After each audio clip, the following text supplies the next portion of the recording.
Kwa maana nyingine, hata baba yako kama ikiwa amekataza mwanamme, mimi sitaki baba yako wewe mke wangu kuja nyumba hii, taban makatazo lazima yawe ya kimsingi. Lakini kwa mfano mimi ninahisi baba akija ndani ya nyumba amharibu mke wangu, au kaka, bali hata mwanamke. Alimamu nawe anasema mwanamke akionekana anaweza akaleta ufisadi katika nyumba, hata awe ni mama wa mke wangu, dada wa mke wangu. Sharia ya Kiislamu, mwanamme peke yake ndiye mwenye idhini ya kuruhusu ni nani aingie ndani ya nyumba, nani asiingie.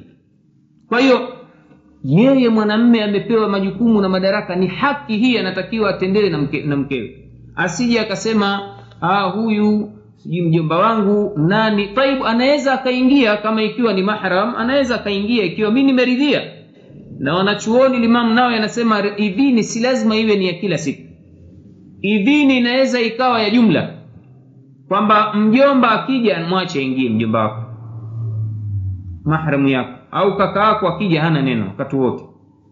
Au pia wanasema katika jumla ya idhini, kaingia kaka mtu, kaka wa mkeo au mjomba wa mkeo au ammi wa mkeo, wewe hukuonyesha dalili ya kuchukia. Kwa hiyo ni namna ya sukuti ambayo wanasema sukuti hii ni halali, ni ruhusa ya yule mwanamume kuingia. Lakini mume akionyesha dalili ya kuchukia, wajibu wa mwanamke kutomuingiza mwanamume yule katika nyumba. Leo mizani imepinduka ndugu zangu katika imani. Tunaingiza wasiostahiki kuingia ndani ya majumba yetu na tunawazuia wanaostahiki kuingia.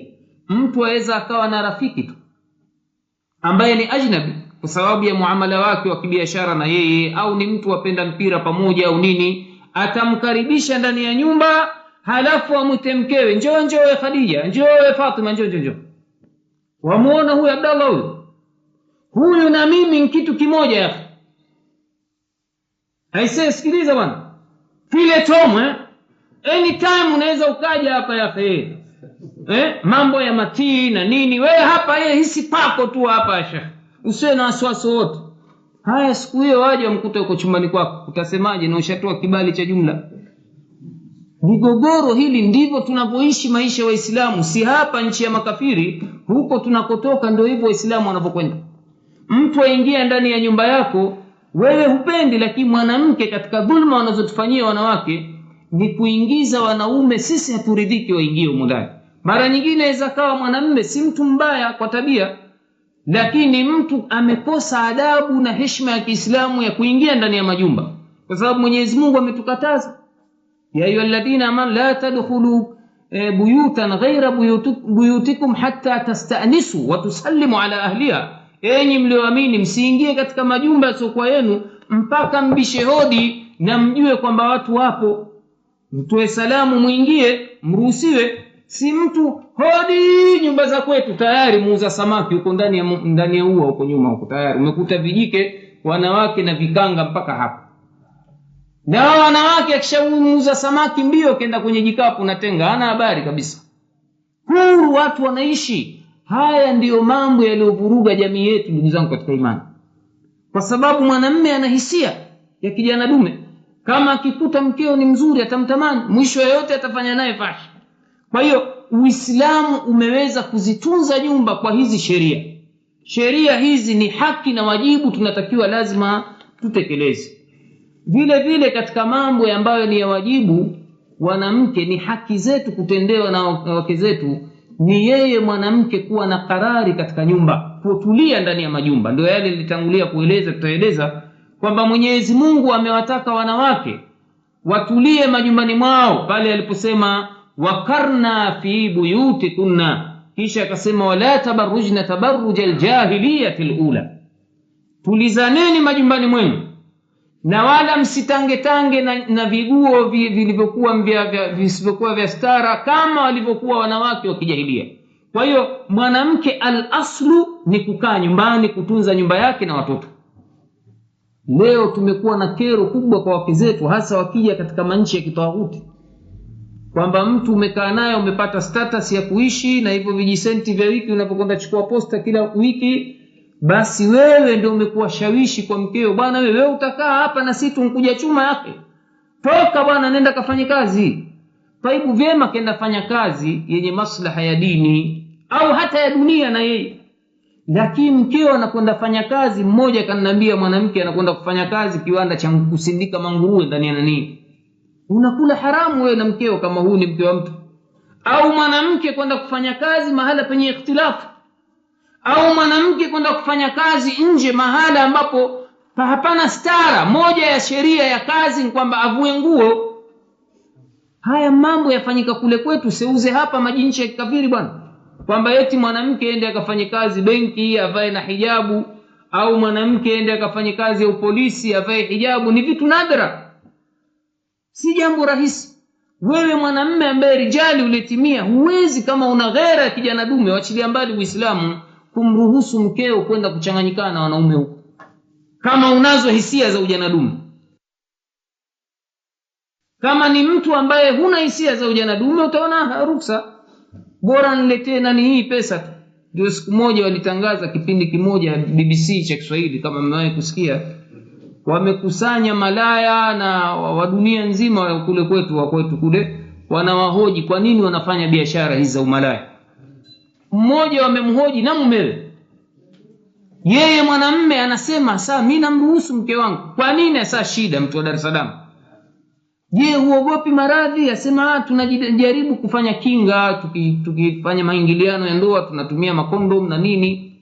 Aulizwa, hivi unaona raha? Asema sina raha na haya maisha, lakini nitafanyaje? Eti amruhusu mkewe kwenda kukaa kwenye mabaa, kwenye nini, saa 4 aje na pesa, yeye mwanamume alishwa.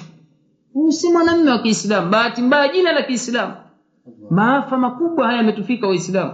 Mtu kufikia ile ghera ya ujana dume, waachilia mbali ya Uislamu, pia imewatoka, wamekuwa hayawani mapembe kabisa. Hawana tofauti na mabuzi na mang'ombe. Maana wengine hata mabuzi na mang'ombe wanakuwa na wivu. Huku wengine wanakuwa na wivu. Huku mjogoo akiwa na mkewe fulani basi hataki afuatwe na mwingine. Wapo wanyama namna hii. Sasa wanakwenda wanaume wanakosa kabisa haya sampuli hii. Kwa hiyo kama ikiwa atatoka, basi ni kwa idhini ya mumewe. Isiwe yeye mwanamke anajiamulia kutoka bwana. Mimi nitafanya kazi, wataka utaki, mimi nitatoka nje. Kwa idhini. Halafu vile vile ichungwe sharia. Kwamba anatoka wapi. Kama mfano ni mwalimu mudarrisa, katika kusaidia watoto wa kike, mfano nataka mwalimu, au tabiba, mtoto wa kike ambaye ni daktari wa kike kuwatibu wanawake, ni mambo ya kheri haya, yanaruhusiwa. Kwa sababu Uislamu kwa kusema wanawake wakae ndani haina maana hawaruhusiwi kutoka. Kama kuna kutoka kwa dharura, ruksa, watu watoke. Lakini al-aslu, nature ya mwanamke ni kukaa ndani ya nyumba. Kwa sababu nyumba inataka ulinzi, kama tulivyoona. Nyumba inataka malezi. Nani atasimamia? Ni mwanamke. Mwanamume kazi yake kutoka kutafuta riziki, kuwaletea mke na watoto. Kwa hiyo haya ni mambo muhimu ndugu zangu, ambayo tunasema kwamba ni baadhi ya haki ambazo anatakiwa afanyiwe mwanamume, na ni mambo ya wajibu ya mwanamke kumfanyia mumewe. Tuingie sehemu ya pili ya haki za wanawake zinazowajibikia kufanyiwa na waume zao. Jambo la kwanza ndugu zangu, pindipo kukifungwa ndoa, basi jambo la wajibu ambalo anatakiwa mwanamume kumfanyia mkewe ni kumlipa mahari yake. Jambo la kwanza anatakiwa amlipe mahari yake. Si lazima ayatoe saa ile, lakini yabaki katika dhima, ni deni. Kama alishindwa kutoa saa ile, basi ajue ni kama deni jingine. Anatakiwa amlipe, ni wajibu mwanamume kumlipa mkewe. Kwa hiyo hii ni haki katika haki za nini, za wanawake. Hivyo basi ndoa yoyote inayofungwa haikupangiwa mahari ni batili. Imeondoa jambo moja la msingi. Ndio pale tunaposema kuna majindoa mengine yanafungwa humu. Kuna ndoa inaitwa ya mut'a, temporary marriage. Hii jamaa wa Kishia, hii ni ndoa imeshamiri kule Afrika Mashariki, na vijana wengi wanaingia ushia kwa sababu ya ndoa hii. Ndoa hii ni kwamba haina mahari, haina walii, haina shahidi. Vile vile mweza mkaoana masaa 2 saa moja. Tena wewe ukipatana na mwanamke njiani tu, bwana wewe mimi nimekupenda nitakuwa, wasemaje? Sawa. Shahidi nani? Mungu. Mahari hamna. Siku ngapi? masaa 2. Twende loji fulani, hoteli fulani. Mkimaliza muda ule ndoa imekatika. Eti ndoa hiyo. Tukichunguza masharti yake na mkataba wa zina hauna tofauti, kwa sababu zina nao pia ni mkataba, lakini sio mithaqan ghalidha, sio, ni mkataba pia. Patana na malaya, tutaka tuonane muda fulani, hoteli fulani, sawa, utanilipa kiasi fulani, sawa. Ndio namna hii ndoa zinaitwa mut'a. Wamezihalalisha baadhi ya mapote mapotofu, lakini katika Uislamu ni jambo la wajibu kwa amri ya Mwenyezi Mungu. Suratul Nisa, Mwenyezi Mungu anasema wa atun nisaa sadaqatihinna nihla, wapeni wanawake mahari yao ambayo ni wajibu kwenu nyinyi kuwapa, si jambo la khiari. Nyingine ndugu zangu ambalo twasema ni haki ya wanawake kupewa na wanaume ni kuidhinishwa kutoka, hasa katika hali ya dharura majumbani. Mwanamke kutoka ndani ya nyumba kwa dharura, lazima ni haki yake mwanamke umpe hiyo.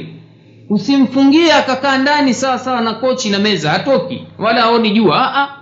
Anataka kutembelea wazazi wake, silatu rahmi ni wajibu kuwatembelea ndugu zake.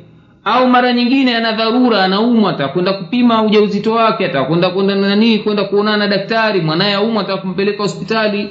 Au kuna muhadhara mfano ndani ya msikiti fulani, au ataka kuswali swala ya jamaa, ni katika haki zake pia. Sio kasaa nyinyi wanawake mmeambiwa mswali majumbani, hapana. Pamoja na kwamba fadhila kubwa ipo ya kuswali majumbani, lakini katika haki za mwanamke akiamua nataka kwenda kuswali msikitini, si ruhusa kumkataza. Ni hadithi ya Mtume sallallahu alaihi wasallam, anawakataza wanaume kuwazuia wanawake kwenda misikitini. Anasema la tamna'u ima Allahi masajid Allah, msiwazuie vijakazi wa Mwenyezi Mungu, yani wanawake, misikiti ya Mwenyezi Mungu. Kwa hiyo akiamua kuja kuswali au akiamua kuja kufanya dhikri katika msikiti, kuja kusikiliza madarasa, kuja kusikiliza Qur'ani, au kutoka kwenye swala za Idi, bali tunaona hata swala ya Idi wajibu kuwatoa wanawake hata waliokuwa katika siku zao. Sharia imewataka wasikae pamoja na wanawake wengine kwenye mswala, watakiwa wajitenge pembeni. Ni haki zao hizi, lakini sikutoka wewe wamkataza kwenda kwenye msikiti kusikiliza darasa, wamruhusu kwenda kwenye taarabu, wamruhusu kwenda kwenye happy birthday, Christmas day, si birthday party. Yote haya mambo ya kitawuti, haya ndio ungepaswa umkataze, kwa sababu unayo hoja ya kumkataza. Lakini yale mambo ya taa na khairi mruhusu, ni moja katika haki zake. Kama kizidai ni wajibu, sharia inampa. Vile vile kutoka kwa ajili ya kutafuta elimu, kwenda madrasa kusoma madrasa mfano ya sharia ya dini, kwenda kusoma, usimkatalie, ni katika haki zake, ni lazima apewe hizi kwa nguvu ikiwezekana. Jambo jingine hili la walenga watu wote kwa ujumla na niliwajibu wa kisheria, annafaka alaiha wa ala auladiha wa taamini sakan lahum, ni sisi kuwapa nafaka, kuwapa chakula, kuwapa mavazi, kuwapa makazi, ni wajibu wetu. Kwa hiyo ni haki zao. Huwezi kuoa mtoto wa watu, baada ya siku ya pili binti atakukaa na wewe nyumbani, unajua mimi bwana nina nyumba nitakukodisha mwezi ujao, ngoja tukakae nyumba ya mjomba, tukakae nyumba ya shangazi. Hapana, umemdhulumu. Ni haki kukaa katika nyumba yako, na ni haki wewe kumtunza, kumpa chakula, ni haki kwake yeye wewe umpe mavazi. Na hizi ni aya za Mwenyezi Mungu Subhanahu wa Ta'ala ambazo amebainisha katika baadhi ya aya za Qur'ani. Katika suratul Baqara Mwenyezi Mungu anasema wa 'alal mauludi lahu rizquhunna wa kiswatuhunna bil ma'ruf, na kwa wale waliozaliliwa watoto, yani wanaume, ni wajibu wao kuwapalishe riziki wanawake na kuwapa mavazi kwa wema. Hapa bil ma'ruf, wanachuoni wanachambua katika vitabu vya fiqh, kumpa mavazi kwa wema hapa haikutaja kumpa chakula kilo ngapi, wala nguo sampuli gani, aina gani. Imetajwa, sharia imetaja kwa ujumla kumpa kwa wema. Kumpa kwa wema, wanachuoni waweka makadirio kwamba kumpa chakula kwa wema ni wewe kumpa chakula mfano wa binti kama yeye aliolewa katika jamii, anakulaje huko kwao nyumbani au kwa mumewe. Kama ikiwa ni binti kazoea kula wali, na nyama, basi umpe wali na nyama, ila kama huna kitu kingine hicho utampa kadiri ya uwezo. Ama ikiwa kazoea kula samaki, kula kuku, mabiriani, sijui nini, umpe kwa wema. Kama huna, nimesema kitu kingine hicho. Hivyo hivyo mavazi, kazoea mfano kila Idi kununuliwa nguo mpya, wajibu wako kumnunulia nguo mpya. Au mfano kila miezi mitatu atakununuliwa nguo, sawa, bila israfu, kwa wema. Hili neno kwa wema linaleta maana nzuri zaidi. Na mwanamke naye katika jumla ya wajibu wake kuhakikisha kwamba hamkalifishi mwanamume nje ya uwezo wake. Kuna wanawake kule kwetu kila mwezi kukitokea mfuo mpya wa kanga atakanunuliwa kanga, sanduku limejaa makanga mpaka huko juu. Mmoja akiivaa basi akiifua itakaa miaka miwili aje kuivaa kwa sababu ya rundo la majikanga, wakati ndugu na jamaa wako katika unyonge, au yeye mume yuko katika unyonge wa maisha. Unamkalifisha lazima akununulie kanga, lazima kila kukiwa na harusi basi mtindo mpya wa vazi. Huyu mwanamke anaonekana hana dini, na ndio pale tumesema pia katika kuoa, jamani, mtu anatakiwa achague. Tume anasema fadhfaru bidhati dini karibat yadak, oweni mwanamke mwenye dini, la sivyo mtadhalilika. Kudhalilika kwenyewe ni huko. Umechukua mwanamke Afrika huko, ushamzoesha maraha au kazoeshwa raha, umemleta uzunguni, ndio balaa kabisa. Gauni lazima anue Oxford, Lahore Bazari hakubali, ataonekana yeye ni mtu wa nyuma. Karachi Bazari kwa hapa hakubali, ataka lazima Oxford Street ashindane na Queen Elizabeth. Unaona, hii si katika sera ya mwanamke mwema katika Uislamu. Kwa hiyo ni wajibu mwanamume kumtekeleze ya nafaka. Mtu mmoja alimuuliza Mtume sallallahu alaihi wasallam, ma haqu zawjati ahadina alayhi, ni haki gani au ni wajibu gani unaomwajibikia mtu kumfanyia mkewe katika sisi? Mtume anaulizwa sallallahu alaihi wasallam. Mtume akasema, an tut'imuha idha ta'imt, ni wewe kumlisha pale unapokula. Wa an taksuha idha iktasaita, na wewe kumvisha pale utakapovaa. Wako wanaume wengine wao kukicha wanunua masuruali manini na viatu vipya, wake zao wamebaki na viguo siku ya Idi, lakini yeye kila siku na kule kwetu waita migomba, sijui ndimi za nyoka hizi, majitai, unaona waita ndimi za nyoka kule, majumba ambao majikoti mani, kila siku wanunua mapya. Mke na watoto wamekaa mwaka mzima hawana nguo, hawana kitu chochote. Hii ni dhulma wanafanyiwa, ni haki za kisheria. Yani tungekuwa na dola ya Kiislamu na tungekuwa na social workers, wangeingia katika nyumba wakakuvamia, wakakunyang'anya mtoto, uwezi wakampeleka nyumba ya Waislamu wakalelewa, kama anavyofanya Waingereza hapa. Ukimpiga mtoto mbio anakuja kukupora mtoto, kwambia wewe huwezi kumhudumia. Masheria ya kitawuti. Lakini ingelipaswa na sisi tuna social office zetu, kama ikiwa mwanamke ananyimwa haki yake na mtoto, twakuona wewe huwezi kumlea, twakunyang'anya.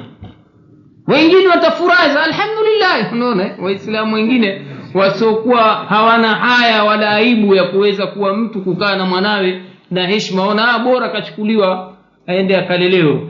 Taibu vyema kuwe ni nchi ya Kiislamu na Waislamu wanafanya hivyo. Leo mtu ufurahi hapa kajachukuliwa mwanao na matawuti aende akalelewe, kweli atabaki ni Abdullah huyo na Muhammad baada ya miaka 6? Haiwi tunao anasoma maskuli, na wakija mmoja wenu ananiambia siku moja kaja mtoto nyumbani amwambia baba mimi kuanzia leo Mkristo. Mwe Christian. Kayapokea huko skuli. Baba, kwa nini mimi naitwa Fauzi? Kwa nini siitwe John? Kayapokea huko. Katika madhara tunaishi nayo hapa jamaa. Sasa yule mwenye ghera na dini atasema la haula wala quwwata illa, Mungu aniondoe katika balaa hili ya Rabb. Kilio chake Mungu amuepushe na balaa hili. Kinyume chake wengine, kaja nyumbani binti anamwambia mimi nimeambiwa niwe Mkristo.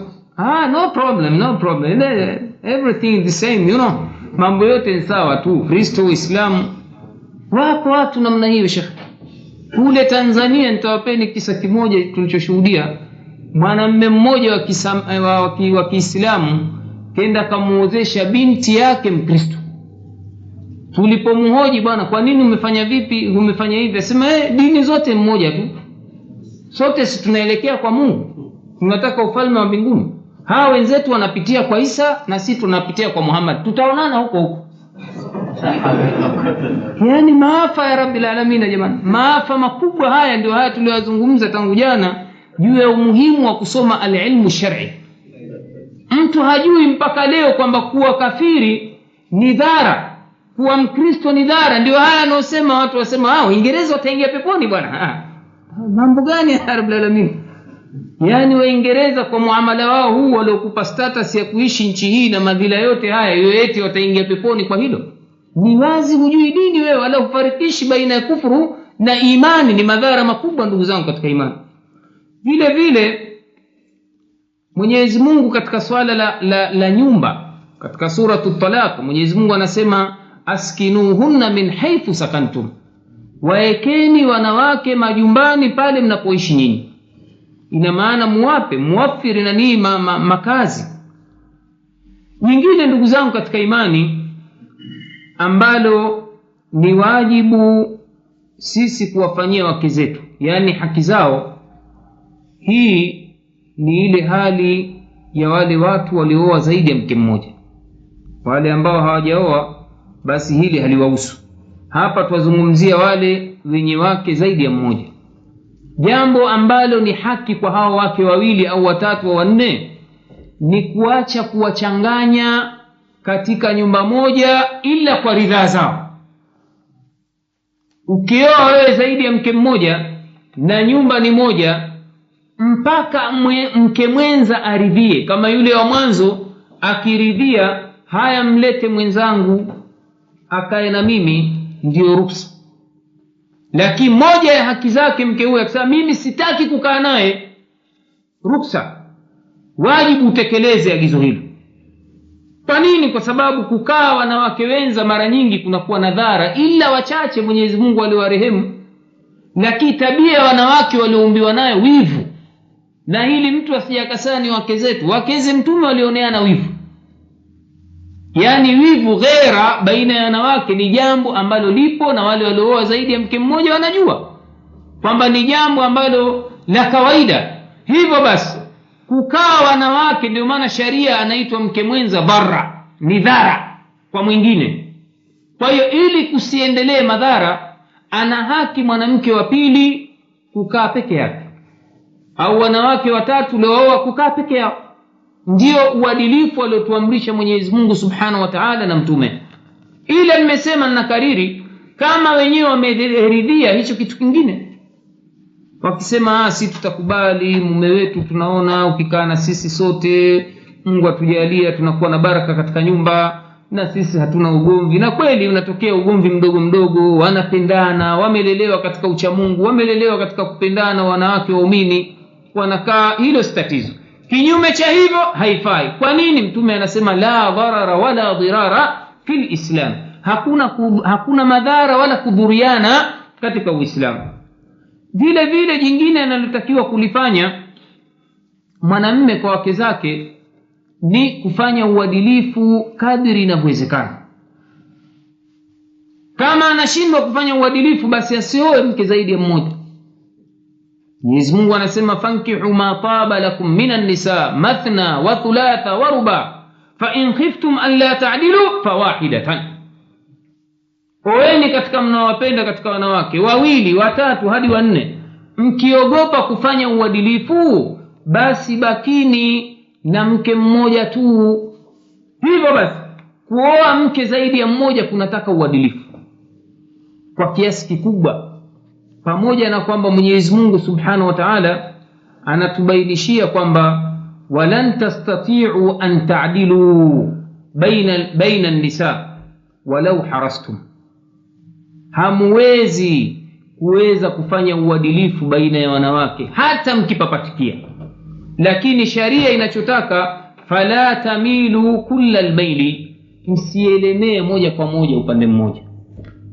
Yani ujaribu kufanya uadilifu japo wa dhahiri, ubaki ule wa moyo. isiwe tena umekwenda kuoa ndogo ndogo ya miaka 17, mkeo wa mwanzo miaka 70 80 au miaka 50, basi yule mzee ukamtupilia mbali miezi 6 7 hamuonani, umepata ndogo ndogo hii. Haya makosa kwa sheria ya Kiislamu. Kadiri itakavyokuwa, maadamu mke mkubwa hajasema mimi nimetoa mgao wangu kwa mke mdogo, ana haki ya kupata siku sawa na yule mke mdogo. Labda siku ya kwanza ya kuoa, siku ya kwanza ukioa mwanamke bikra kwa sheria ya Kiislamu, fungate ni siku 7 kwake. Unaruhusiwa kukaa kwa mke mpya siku 7. Baada ya hapo kunarejea zamu 1 1, 2 2, 3 3 kama mmepanga, 5 5. Ila mwenyewe huyu mama akiona nisije nikaharibikiwa na mambo yangu, nitamlazimisha mume wangu kukaa na mimi, twakaa tu mundani kama vile mtu na nduguye, bora mume wangu nenda kastarehe na huyu binti bado mdogo mchangamfu na nini. Kwa hiyo mimi najitolea katika siku 2 zangu, au katika wiki natoa siku 1. Ikiwa hilo limefanyika, basi hamna neno, utahesabiwa bado huko kwenye uadilifu. Kwa hiyo uadilifu unaotakiwa hasa udhihirishwe kwa sheria ya Kiislamu ni yale mambo ya dhahiri tunayoyafanya katika matendo. Kama ni chakula, kitolewe kwa uadilifu. Kama ni mgao au nyumba, kwa maana ya siku za kukaa ndani ya nyumba kwa mwanamke, kufanywa kwa uadilifu. Kama ni mavazi, yafanywe kwa uadilifu. Kubaki wewe na Mola wako na moyo, kwa sababu kama alivyosema Mwenyezi Mungu ambainisha, hamwezi kufanya uadilifu mkamilifu hata mkiupapatikia. Mwenyezi Mungu anajua udhaifu wa nyoyo zetu. Hawezi mtu mfano kaoa wake 2 watatu, ikawa akienda nyumba ya mke mdogo anapata uchangamfu, au enda nyumba ya mke mkubwa anapata uchangamfu, mke mdogo jeuri, awe anawapenda sawa, moyo wake unapenda sawa. Pale utakapoingia ukarambishwa asali, ukatengenezewa visheti, vijisambusa na nini, ukakandwa kandwa, ndio hapo utaona hapa ndio tabia ya mwanadamu. Acha si mke na mume, hata mtu rafiki akionyesha dalili ya kumpapatikia mwenziwe, kumkirimu, kumuonyesha anamjali, atampenda moyo wake. Sina masala ya mke na mume, hata wanaume. Mtu anakuwa na rafiki na mtu wa kuona anamheshimu, anampa hadhi, anamkirimu, lakini mtu hatompenda mtu kama anamdharau mfano. Ndio ilivyo kwa wanawake jamani. Wale ambao wameoa zaidi ya mke mmoja, hili wanalijua, ni darasa la kimatendo. Na wale ambao hawajaoa bora waoe ili wapate kujifunza. Tumeelewana ndugu zangu katika imani? Msiogope mkawa makhawafina, kama alivyosema Mwenyezi Mungu, fa in khiftum alla ta'dilu fawahid. Mkiwa mmejioga basi kaeni na mke mmoja. Ndio watu wasema wale watu waliobaki na wake mmoja mmejioga. Kwa dalili ya nini? Ya Qur'an. Mwaogopa kufanya uadilifu. Sasa Mungu kasema huwezi kufanya uadilifu. Huwezi, asema hata ukiupapatikia. Ina maana ruhusa kuoa sasa. Oeni, ujitahidi usielemee moja kwa moja. Kuna wengine wanaelemea kwa wake kisa ni wadogo. Ni uradhi adanganye. Mimi natoka nasafiri bwana, natoka leo nda zangu Tanga. Kumbe uko kwa mkeo aliyekuwa nani Old Town. Unaona? Siku 3 nzima mara huyo kaibuka nyumba ya nani mke wa zamani. Akiulizwa unajua bwana basi nilokuja nalo uongo ulikuwa huko. Hii ni maili bwana. Imekatazwa katika dini ya Allah Subhanahu wa Ta'ala. Kwa hiyo haya ndugu zangu katika mambo ambayo kwa ujumla tunatakiwa tuwafanyie wake zetu. Kama ikiwa tunaacha kuwafanyia, ndio nyumba zinaanza kuterereka. Watu wengi wameoa mke zaidi ya mmoja, zimefeli ndoa hizi. Kwa nini? Kwa sababu ya uadilifu hakuna. Kwanza imekwenda kule kwetu wamejenga hoja, ukewenza hausilimu, wanasema hivyo. Yaani kuoa mke mmoja ni vita. Kuoa mke zaidi ya mmoja ni vita. Ni kama ukafiri. Kwa hiyo ndio maana nasema ukewenza hausilimu. Yaani mtu na mke mwenziwe hawawezi kuwa marafiki hata siku moja, watakuwa maadui. Hauwezi kujisalimisha ukawa ni salama na amani. Ndio maneno haya. Haya maneno yameprove wrong katika nchi zetu. Kwa nini? Kwa sababu kuna watu ndugu zetu wa Uganda, waulizeni hawa Waganda, ukiwa na mke mmoja watu wanakushuku wewe mgonjwa labda. kwa sababu al-aslu at-ta'addudi, au sivyo shekhi? Ni kweli kabisa. Sijui yeye ana wake wangapi, Allahu a'lam. Lakini ukweli ni kwamba ndugu zetu wametushinda wa Uganda, na ndugu zetu wa East Africa nimeshuhudia mwanamke ni 2, 3, 4. Na haya ndugu zangu, maneno ya Mtume ya ubora wa mtu anayeoa zaidi ya mke mmoja ni hadithi imepokewa na Imam Bukhari, anasema khiyarukum aktharukum nisa, mbora wenu ni yule mwenye wake wengi. Kwa hiyo akija mtu wake 4 hapa itakiwa tusimame, ahlan wa sahlan wa marhaba. Kwa nini? Ameonyesha kwanza uwezo wa kutunza jamii ya wanawake wa Kiislamu. Wewe umebaki mwoga na mmoja, lakini huyu kawahami watoto wa kike 4 wa Kiislamu. Leo dunia inazungumza mpaka makafiri wanasema ratio ya wanawake na wanaume ni 4 kwa 1. Imethibiti Qur'ani kwa kitabu sahihi kabisa mbele ya hata makafiri kwamba Uislamu umetangulia kusema mtu aoe wake 4 kwa kuzingatia moja ya sababu katika vizazi wanawake huzaliwa wengi kuliko wanaume. Hasa kwetu Afrika Mashariki, Kenya na nini, ni mambo yako wazi kabisa. Population ya Watanzania utakuta wanawake ni wengi mara 4 kuliko wanaume. Sasa tukioa mmoja mfano, hawa 3 wataolewa na nani? Ndio maana tunaambiwa tujitahidi tuoe na tufanye nini? Uadilifu kadiri ya uwezo Mwenyezi Mungu atakao tujalia, na tukimuomba Mwenyezi Mungu atatusaidia kwa hilo. Nyingine ndugu zangu katika imani ni haki zinaitwa hukukun mushtaraka wa wujubun mushtaraka, haki za pande mbili, yani kila mmoja atakiwa mtekelezee mwenziwe aina ile ile ya muamala anatakiwa mfanyie mwenziwe.